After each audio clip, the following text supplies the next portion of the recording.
नमस्कार। अगर आपको इंजेक्शन मैग्नीशियम सल्फेट देना है तो आपको इन सब बातों का पता होना चाहिए।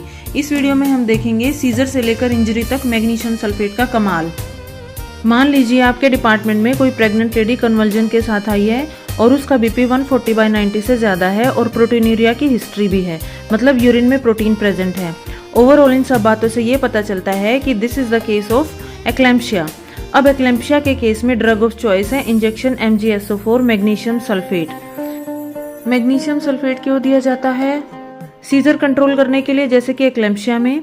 दूसरा, सीवियर अस्थमेटिक अटैक में। तीसरा, टोर्सेट्स द पॉइंटेज, एक डेंजरस रिदम को कंट्रोल करने के लिए।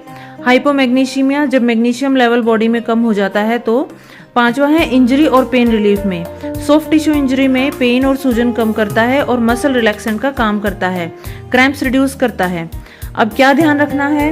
एक, डोज सही होनी चाहिए। दूसरा, बीपी रिफ्लेक्सेस और रेस्पिरेशन को मॉनिटर करते रहो। तीसरा, रेस्पिरेटरी डिप्रेशन का ध्यान रखें।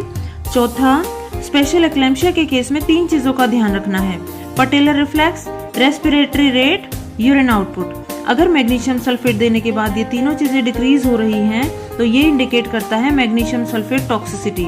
अगर टॉक्सिसिटी हो जाए तो उसका एंटीडोट है इंजेक्शन कैल्शियम ग्लूकोनेट, ये रेडी होना चाहिए।